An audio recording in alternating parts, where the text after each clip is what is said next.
किस तरह से हम इसको लिख सकते हैं, वैल्यूज़ को कांस्टेंट जो है वो किस किस डोमेन के अंदर आ सकते हैं। तो इसी से आगे जो है वो हम नेक्स्ट अपना टॉपिक को चलाएंगे। तो यहाँ पे जो है वो हम इसको एग्जांपल के साथ एक्सप्लेन करेंगे। ये हमारे पास एक एग्जांपल है जिसको जो है वो हम इसका रनिंग टाइम कंप्यूट करेंगे using big O n notation के साथ।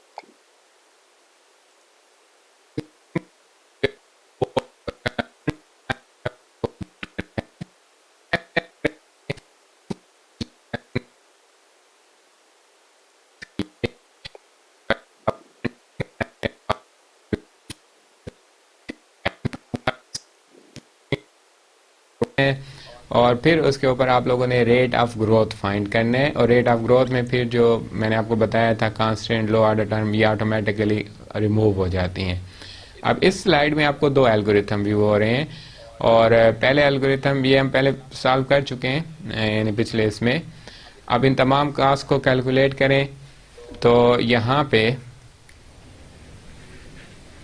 ये एल्गोरिथम 1 की जो आपके पास फंक्शन की वैल्यू आ रही है वो C1n आ रही है। बहुत ही सिंपल एल्गोरिथम है ये वाला, वो एरे वाला एल्गोरिथम है, और वही वैल्यूज़ जो है वो कांस्टेंट हम जब स्टोर करवा रहे हैं लूप के साथ, तो उनको हम आपस में कंप्यूट करें उनका रनिंग टाइम। और इसके लिए जो वैल्यू आ रही है आपके पास वो ये है C2 plus C1 into n और प्लस C2।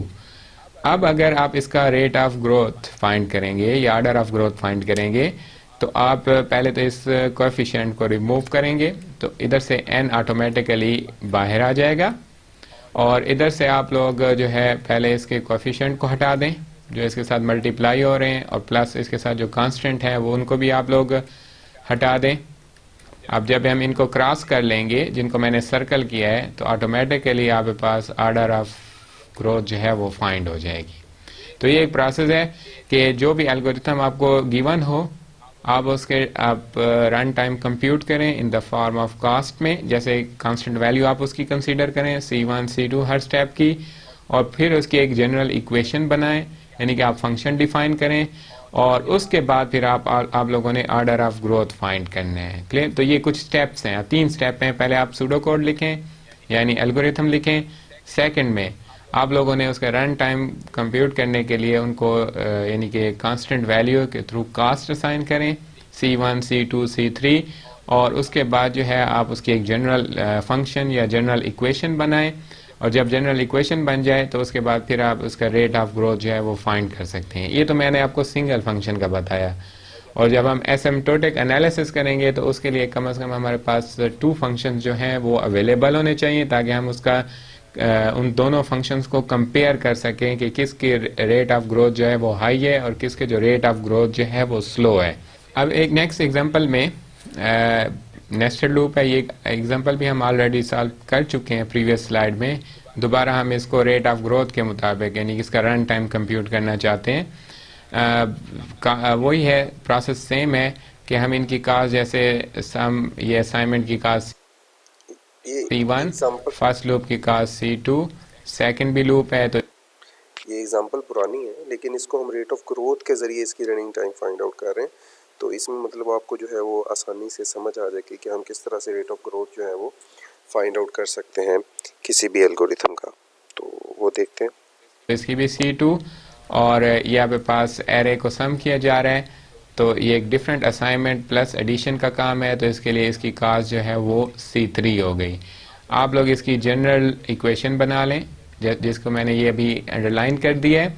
अब इस जनरल इक्वेशन में जब आप इसका रेट ऑफ ग्रोथ फाइंड करेंगे तो रेट ऑफ ग्रोथ के जो रूल्स हैं आप लोगों ने वही फॉलो करने, remove constant, low order term and coefficient. तो अब इसमें सबसे पहले देखेंगे कि आपके पास कौन कौन से कांस्टेंट हैं, उनको रिमूव कर दें। जैसे ये आपके पास एक कांस्टेंट है, इसको इसमें से हटा दें। ठीक हो गया। उसके बाद आपके पास जो कांस्टेंट है यहाँ पे और कोई नहीं है, ये है कि इसके साथ जो आपके पास ये कोएफिशिएंट है आप इसको हटा देंगे। क्लियर? और इसके कोएफिशिएंट को हटा दें।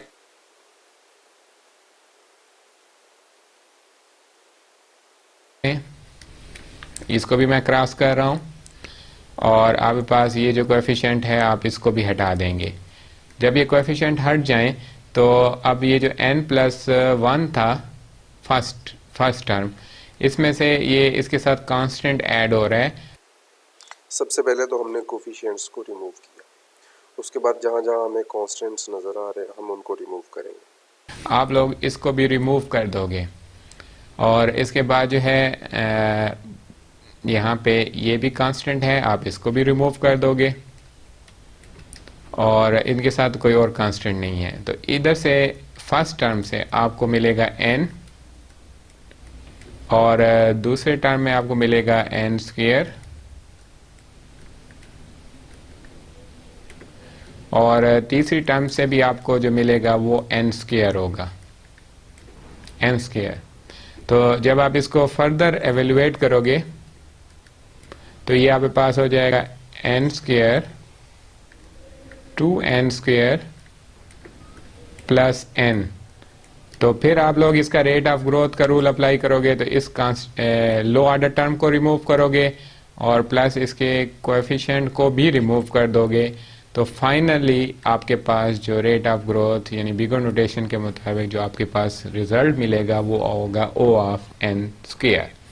तो ये एक इसका एनालिसिस था, यानी कि हमने इसका रन टाइम जो है अब इसकी कम्प्लेक्सिटी को जो है यानी कि आप कैसे एवेलुएट करोगे, इसके रेट ऑफ ग्रोथ को आप कैसे डिफाइन करोगे फंक्शन के थ्रू। अब जब भी आप सूडो कोड लिखते हैं तो उसके आपके पास सूडो कोड राइट करने के लिए या किसी लैंग्वेज में प्रोग्राम लिखने के लिए अब उम्मीद है कि आपको जो है वो रेट ऑफ ग्रोथ जो है वो फाइंड आउट करना आ गया होगा कि किस तरह से आपने एक एल्गोरिथम का rate of growth find out करना है। जस्ट आपने जो है वो 3 रूल जो आपको बताए गए हैं वो आपने उस पर अप्लाई करने। उसमें जो है वो सबसे पहले कोफिशिएंट, कांस्टेंट और लो ऑर्डर टर्म्स को आपने रिमूव करना है, जिस लेवल पे भी हो, जब तक आपके पास फाइनली कोई एक रिज़ल्ट ना आ जाए तब तक आप इन तमाम रूल्स को, तीनों रूल्स को अप्लाई करते रहेंगे और आपके पास फाइनली रिज़ल्ट आ जाएगा। और बेसिक कंस्ट्रक्ट्स हैं, जैसे आप लोगों ने जब आप लोगों ने सी लैंग्वेज पढ़ी होगी तो आप लोगों को एक डिफरेंस पता चला होगा किस चीज़ का, कि what are procedural and non procedural languages. What is procedural language? Procedural language जो होती है, अगर किसी लैंग्वेज में 3 इम्पॉर्टेंट फीचर्स हों, सीक्वेंस, सिलेक्शन एंड रेपिटिशन। मैं रिपीट कर रहा हूँ, सीक्वेंस, सिलेक्शन एंड रेपिटिशन। जिस लैंग्वेज में ये तीनों फीचर्स होंगे वो प्रोसीजरल कहलाएगी और जिसमें ये तीनों फीचर्स नहीं होंगे वो आपके पास नॉन प्रोसीजरल कहलाएगी। प्रोसीजरल लैंग्वेज तो आपके पास मैनी है, जैसे सी, कोबोल, पास्कल, फोर्ट्रान, जितने भी लैंग्वेजेज है विजुअल, वो भी प्रोसीजरल पैराडाइम्स को फॉलो करते हैं। लेकिन नॉन प्रोसीजरल में आपके पास सबसे कॉमन एग्जांपल जो है वो SQL, स्ट्रक्चर क्यूरी लैंग्वेज की है, जिसमें आप ओनली कमांड्स मेंशन करते हो। जब हम बात करते हैं कि जब सूडो कोड लिखते हैं तो सूडो कोड में हमने इन 4 बेसिक कंस्ट्रक्ट को तो यूज़ करना है, क्योंकि सूडो कोड या एल्गोरिथम लिखने के लिए हमें एक लैंग्वेज, प्रोसीजर लैंग्वेज के कंस्ट्रक्ट को या सिंटैक्स को फॉलो करना पड़ता है।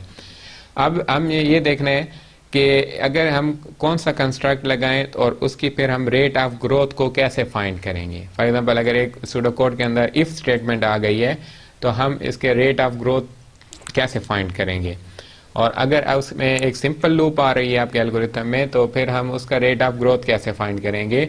अगर उसमें सिर्फ लाइन है, स्टेटमेंट्स हैं, स्टेटमेंट 1 2 3 यानी सीक्वेंस अप्रोच है, तो फिर हम कैसे इसका जो है रेट ऑफ ग्रोथ फाइंड करेंगे। और एक और आपके पास सूडो कोड की एग्जांपल बन सकती है, वो है नेस्टेड लूप की, यानी कि आपके पास नेस्टेड लूप, 2 लूप नेस्टेड हो, 3 हो, 4 हो, तो फिर हम उसकी जो है रेट ऑफ ग्रोथ हम कैसे मेजर करेंगे। तो अब अगर यहाँ पे आप देखें, सबसे पहले इस ब्लॉक ऑफ स्टेटमेंट को देखें, ये जिसको मैं मार्क कर रहा हूँ, ये टिक मार्क मैंने कर दिया है। ये आपकी पहली स्टेटमेंट है एरो, ये दूसरी स्टेटमेंट है, और यहाँ पे इसका आपके पास जो है ये जितने भी हो, चाहे कोई भी ब्लॉक हो, इसका जो ऑर्डर हो जाएगा वो आपके पास 1 या जो भी है वो आप लोग यहाँ पे मेंशन कर दोगे। यहाँ पे लिखा गया f ऑफ n, ये f2 of n, fn of n, clear. और आप लोगों ने ये करना है कि इनमें से कौन सी स्टेटमेंट की कास्ट सबसे ज़्यादा है। फॉर एग्जांपल, यहाँ पे तो 3 आपके पास हैं, 1 2 और 3, ये। अब आपने ये देखना है कि इनमें से तीनों की कास्ट किसकी ज़्यादा है, तो फिर आप लोगों ने ऑर्डर ऑफ ग्रोथ के अंदर आप लोगों ने मैक्स का फार्मूला लगाना होगा, यानी कि मैक्स का फंक्शन लगाना है कि जो इन तीनों में से जिसकी भी यानी कि आप वो ज़्यादा होगी, इंक्रीज हो रहा होगा वैल्यू, यानी कि इन तीनों स्टेटमेंट में से कौन सी स्टेटमेंट है जो रेट ऑफ ग्रोथ को हेल्प कर रही है, आपके फंक्शन की ग्रोथ को जो है वो इंक्रीज कर रही है, और वही आपका जो है क्या होगा, जो फंक्शंस की वैल्यू होगी आपके रेट ऑफ ग्रोथ की, वही जो स्टेटमेंट है वो उसका एक पार्ट बन जाएगी। अब जैसे फॉर एग्जांपल यहाँ पे आपके पास मैक्स है,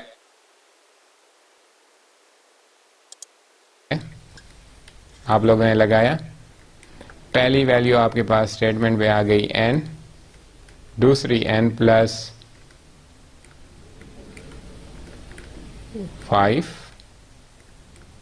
और तीसरी जो है वो आ गई 5। तो अब आप लोगों ने इसमें से n प्लस 5 को सेपरेट कर लेना है। अब ये तीन स्टेटमेंट थी, हर एक अपने हमने वो किया, काउंट किया कि इसकी क्या कम्प्लेक्सिटी वो है, यानी इस पे कितना हमारा रन टाइम कॉस्ट कम, कौन सी इसको वैल्यू दें, C1 C2, इसके थ्रू हमने एवेलुएट करके इनकी वैल्यूज़ निकाली n प्लस 5 और 5। तो इनमें से जो आपके पास हाई वो होगी टर्म, उसको हम बाहर निकाल देंगे और वही आपके जो है जो फंक्शन आप एल्गोरिथम के लिए लिखा था उसकी हाई ऑर्डर टर्म में काउंट होगी और उसका वही रेट ऑफ ग्रोथ होगा जो अभी यहाँ पे आपको, अभी यहाँ पे देख लें इस सीक्वेंस के लिए जो आपका रेट ऑफ ग्रोथ है वो n प्लस 5 काउंट किया जा रहा है। उसके बाद है इफ स्टेटमेंट। इफ स्टेटमेंट का ये फ्लो शो कर दिया गया है, यानी कि यहाँ पे शो तो चारों कंस्ट्रक्ट्स को जो है फ्लो चार्ट के थ्रू प्रेजेंट किया गया है। अब आपको पता है कि इफ स्टेटमेंट में कंडीशन या तो ट्रू होती है या फॉल्स होती है। अब ट्रू होगी तो आपको एक ब्लॉक को रन करना पड़ेगा और फॉल्स होगी तो आपको दूसरे ब्लॉक में रन करना पड़ेगा। तो अब ऐसे एल्गो की या ऐसे सूडो कोड की जब आप फंक्शन डिफाइन करेंगे टाइम उसके कम्प्लेक्सिटी का, तो उसमें रेट ऑफ ग्रोथ का कौन सा पॉइंट बनेगा, तो वो होगा फिर आपको दोबारा जो है मैक्स लगाना पड़ेगा, मैक्स। और ये हम फर्दर हम एग्जांपल में भी देख लेंगे। फॉर एग्जांपल अगर कंडीशन के ट्रू होने पर आपके पास यहाँ पे कोई लूप चल रही है और कंडीशन के फॉल्स होने पर आपके पास सिंगल स्टेटमेंट है, वन स्टेटमेंट है और वो भी असाइनमेंट की, वन स्टेटमेंट है वो भी असाइनमेंट की, तो फिर क्या होगा, अब लूप जो है ये आपका जो है रेट ऑफ ग्रोथ को रेफर होगा, यानी कि ये पॉइंट करेगी। तो अब आपके इस ओवरऑल सूडो कोड जिसमें इफ स्टेटमेंट है, तो हमने ये देखना है कि कौन से पाथ पे टाइम या कौन सा पाथ जो है वो आपके फंक्शन की ग्रोथ को जो है हेल्प कर रहा है, उसकी यानी कि वैल्यू को इंक्रीज करने में हेल्प कर रहा है। तो वही हमारे पास जो है फंक्शन की हाई ऑर्डर टर्म जो है वो काउंट की जाएगी। ये तो था इफ स्टेटमेंट में, यानी कि इफ स्टेटमेंट में हमने पाथ को देखना है कि ट्रू होने पर क्या हमारे पास रेट ऑफ ग्रोथ चलेगा और फॉल्स होने पर कौन सा चलेगा। तो जो मैक्स होगा वही हमारे उस इफ स्टेटमेंट का जो है वो रिजल्ट होगा रेट ऑफ ग्रोथ के बारे में। उसके बाद है कि अगर आप लोग सिंपल लूप चलाते हैं तो लूप के लिए आप जो रेट ऑफ वो चलेगा, यहाँ पे आप लोग देख सकते हैं ये है O into g of n into f of n. इसमें जो जी ऑफ एन है यहाँ पे आप पॉइंट नोट करें, ये जिसको मैं सर्कल कर रहा हूँ, ये वो टाइम है जो आपके सूडो कोड में लूप की बॉडी के बाहर जितने भी स्टेटमेंट्स हैं या उनकी एग्जीक्यूशन है, ये आपको वो टाइम बता रहा है। और जो एफ ऑफ एन है वो जो आपकी जो लूप की बॉडी है उसकी स्टेटमेंट का जो आपके पास टाइम है वो आपके पास एफ ऑफ एन से प्रेजेंट किया गया है, और जो लूप की बॉडी से बाहर का है वो आपके पास जी ऑफ एन से प्रेजेंट किया गया है। तो हमने दोनों को क्या करना है, इनको मल्टीप्लाई कर देना है। ये हम पढ़ेंगे आगे ऑर्डर ऑफ ग्रोथ में, जो ये जो डिफरेंस वो होते हैं ना फंक्शंस की मल्टीप्लिकेशन पे क्या फ़र्क पड़ेगा, ये हमें अगली दो स्लाइड में एग्जांपल में भी शो हो जाएगा कि जब दो फंक्शन को मल्टीप्लाई कर दिया जाता है तो फिर रेट ऑफ ग्रोथ हम कैसे पॉइंट करते हैं। तो सेम केस आपके पास जो है वो फॉर लूप का भी है। अगर वाइल है तो दोनों हमारे पास लूप, तो दोनों के जो रेट ऑफ ग्रोथ की वैल्यू होगी वो आपके पास जो है वो सेम रहेगी। जैसे यहाँ पे ये देखें, यहाँ पे पास ये जो मैंने अभी सर्कल कर रहा हूँ ये आपके पास फॉर लूप की वो है। इसमें भी वही केस है कि जी ऑफ एन जो है वो आपके पास सराउंड जो आपके पास अराउंड में लूप के सराउंडिंग में जितने भी स्टेटमेंट एग्जीक्यूट हो रहे हैं उनके टाइम को प्रेजेंट कर रहा है, और एफ ऑफ एन जो है वो लूप की बॉडी के अंदर का जो टाइम है वो उसको रेफर कर रहा है। तो ये हमारे पास था बेसिक कंस्ट्रक्ट के बारे में रेट ऑफ ग्रोथ की, ये रेट ऑफ ग्रोथ पे कैसे इम्पैक्ट करते हैं वो था। अब उसी के साथ रेलेवेंट कुछ एग्जांपल्स हैं। अब जैसे आप लोग पहली एग्जांपल देख सकते हो यहाँ पे, इसमें पहली लाइन है इस सूडो कोड में आप वेरिएबल आई को 0 से इनिशियलाइज कर रहे हो, आप i less than or equal to n तक लूप चला रहे हो। जी, अब हम वही कॉन्सेप्ट्स जो हमारे पास हमने पहले पढ़े हैं उन्हीं को हम एग्जांपल्स के साथ जो है वो एक्सप्लेन करने की कोशिश करेंगे। तो इसमें आप एग्जांपल जो है वो बड़ी आसानी के साथ समझ पाएंगे, कॉन्सेप्ट्स जो है वो इंशाल्लाह आपको अंडरस्टैंड हो जाएंगे। और फिर आप एक सम फंक्शन परफॉर्म कर रहे हो, और यहाँ पे इम्पॉर्टेंट थिंग कि आप लोग इस लूप के अंदर एक फंक्शन को बार बार कॉल कर रहे हो। मिस्ट्री के नाम, फंक्शन का नाम मिस्ट्री, और वेरिएबल एक्स उसको पास कर रहे हो। तो ये आपका हो गया कॉलिंग पॉइंट, आपके एक मेथड का कॉलिंग पॉइंट है, यानी कि एक सब एल्गोरिथम जो है वो कॉल किया जा रहा है। तो अब आपको पहले से मैंने एक लेक्चर में बताया था कि जो बेसिक प्रिमिटिव ऑपरेशंस में कि जब कोई फंक्शन कॉल होता है या फंक्शन वैल्यू रिटर्न करता है तो हम उसको भी सिंगल स्टेप काउंट करते होते हैं। ये हमारा ये लास्ट लेक्चर गुजरा है, उसमें हमने प्रिमिटिव ऑपरेशन के ऊपर जो डिस्कशन की थी उसमें मैंने आप लोगों को ये बताया था। तो अब यहाँ पे जब हम इनके सेपरेट कास्ट वो करें कि क्या होने चाहिए, तो ये सिंपल आपके पास एक लाइन है, इसकी कास्ट हम 1 स्टेप है तो हम 1 लेंगे। अब ये चूंकि ये जो फंक्शन कॉल किया जा रहा है, मिस्ट्री के नाम का जो फंक्शन कॉल किया जा रहा है ये लूप के अंदर है, तो इसके जो आपके पास रेट ऑफ ग्रोथ होगा वो n होगा, और ये सिंपल आपके पास i प्लस प्लस लिखा हुआ है, ये एक स्टेटमेंट है, तो इसका भी जो रेट ऑफ ग्रोथ है वो o ऑफ 1 है। यहाँ तक ये तीनों स्टेटमेंट जो लूप का पार्ट है इनके हमने रेट ऑफ ग्रोथ फाइंड कर लिया। अब द बॉडी ऑफ लूप है ये जिसको अभी मैं सर्कल कर रहा हूँ, अब लूप जो भी हो चाहे 5 टाइम चाहे 7 टाइम, और यहाँ पे तो डिफाइन भी n किया गया है जिसका भी हमने टिक मार्क कर दिया है। तो ये जो o ऑफ n है ये आपकी लूप की रेट ऑफ ग्रोथ को फाइंड कर रहा है। तो अब यानी कि आपकी लूप n टाइम एग्जीक्यूट हो रही है, तो अब आपके पास ये जो o ऑफ n जो है ये लूप की एग्जीक्यूशन हो गई, और प्लस जो आपका फंक्शन कॉल हो रहा था n टाइम वो ये जो यहाँ पे रेफर हो गया ये आपके। तो जब ये मल्टीप्लाई होंगे तो आपके पास जो हायर रेट ऑफ ग्रोथ होगा वो o(n)² हो जाएगा। तो इस प्रोग्राम के लिए इस सूडोकोड के लिए जो रेट ऑफ ग्रोथ है वो o यानी कि बिग O ऑफ n² आ जाएगा, o(n)²। ये हमारे पास फर्स्ट एग्जांपल थी जिसमें हमने एक लूप के अंदर हमने एक फंक्शन को कॉल किया, फंक्शन भी n टाइम कॉल हो रहा है, और उसके अंदर जो है बाकी जो वाइल लूप है उसकी भी एग्जीक्यूशन n टाइम हो रही है। तो इससे आपके पास जो रेट ऑफ ग्रोथ इस सूडो कोड का बना वो o ऑफ n² बन गया। अब आप इस एग्जांपल में देखें, इसमें सिंपल इफ स्टेटमेंट को यूज़ किया गया, इन इफ कंस्ट्रक्ट को यूज़ किया गया, और ये भी हमने पिछले जो मैंने यहाँ पे अब इसमें देखें हमने इफ स्टेटमेंट के कंस्ट्रक्ट को डिस्कस भी किया था कि यहाँ पे हमने मैक्स फंक्शन लगाना है कि किस पाथ का जो रेट ऑफ ग्रोथ है वो ज़्यादा है, कंडीशन के ट्रू होने वाला या कंडीशन के फॉल्स होने वाला पाथ। तो अब आपको इस एग्जांपल से क्लियर हो जाएगा। अब ये एक इफ स्टेटमेंट है आपके पास, ये अब ये कंडीशन ट्रू भी हो सकती है फॉल्स भी हो सकती है। ट्रू होगी तो आपके पास एक लूप एग्जीक्यूट हो रही है, ये जिसको मैं ब्लॉक वो कर रहा हूँ, और इसका जो रेट ऑफ ग्रोथ है इस ट्रू होने का यानी कि लूप जो एग्जीक्यूट n टाइम हो रही है तो इसका रेट ऑफ ग्रोथ भी o ऑफ n हो गया। लेकिन जब कंडीशन फॉल्स होगी और उस वक्त जो आपके पास एक स्टेटमेंट एग्जीक्यूट हो रही है जिसमें हम x को वैल्यू 0 दे रहे हैं, तो इसका जो रेट ऑफ ग्रोथ है वो आपके पास 1 काउंट होगा, ओ ऑफ 1। तो अभी मैंने आपको स्लाइड दिखाई दी कि इफ़ कंस्ट्रक्ट के लिए हम रेट ऑफ ग्रोथ कैसे फाइंड करेंगे। आपके पास दो पाथ हैं, तो हमने से उस पाथ को लेना है जिसका रेट ऑफ ग्रोथ जो है वो ज़्यादा होगा। तो पहले पाथ का आपके पास ओ ऑफ n है और दूसरे का जो है ओ ऑफ 1 है। तो आपके पास इस सूडो कोड का जो रिज़ल्ट होगा एक्चुअल, इसका रेट ऑफ ग्रोथ का जो रिज़ल्ट होगा वो होगा ओ ऑफ n, जो आपको यहाँ पे शो है। क्लियर?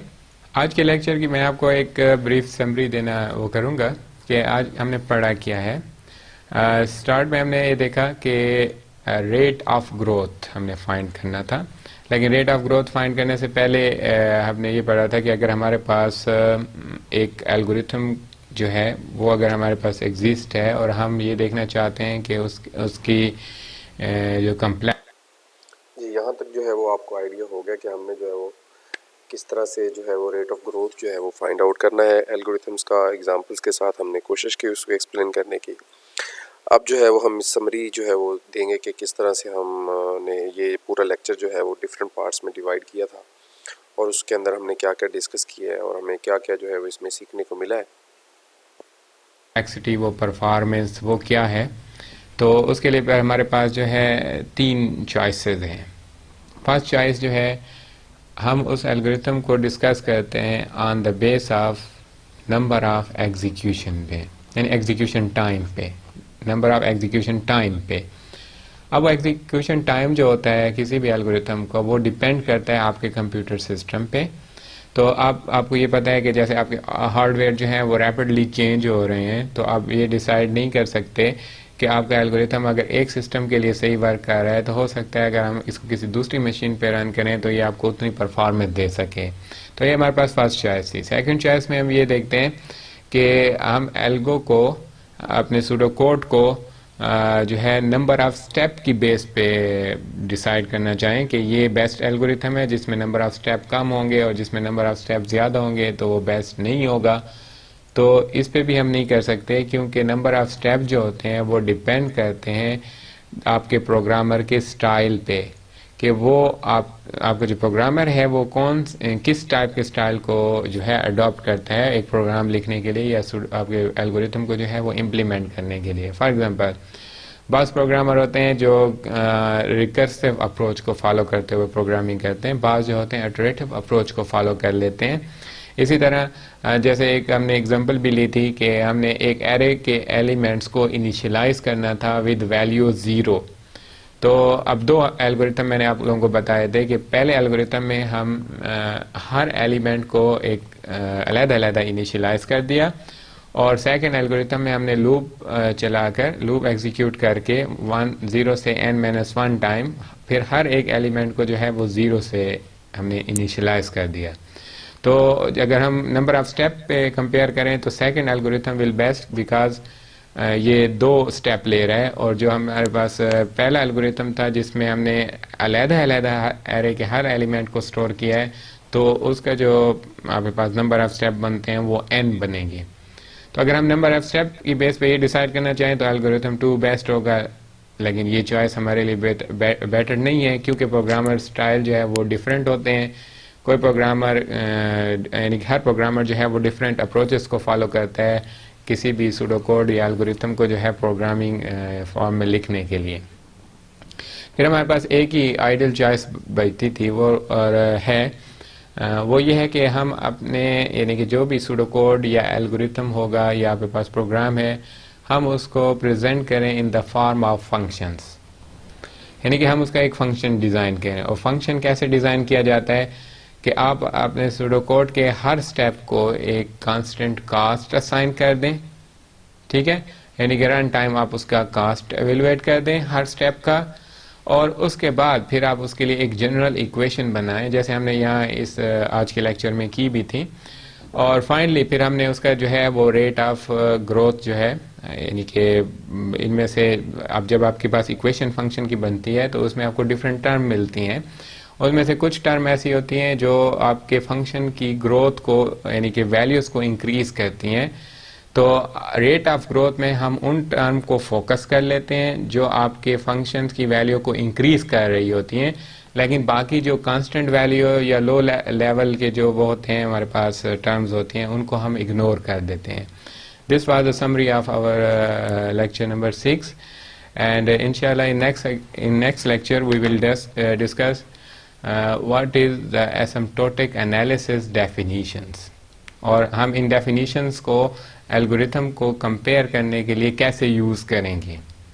एंड इंशाल्लाह तो जी आपने देखा कि हमने किस तरह से जो है वो हमने तमाम टॉपिक्स जो है वो आसानी से कवर कर लिए. आई होप कि आपको इसकी समझ आ गई होगी. नेक्स्ट जो है वो हमारा टॉपिक होगा कि हमने किस तरह से एनालिसिस एल्गोरिथम के लिए एनालिसिस एसिम्प्टोटिक एनालिसिस की डेफिनेशन को डिज़ाइन करना है. तो नेक्स्ट लेक्चर तक के लिए अपना ख्याल रखें और दुआ में याद रखें. अल्लाह हाफिज़.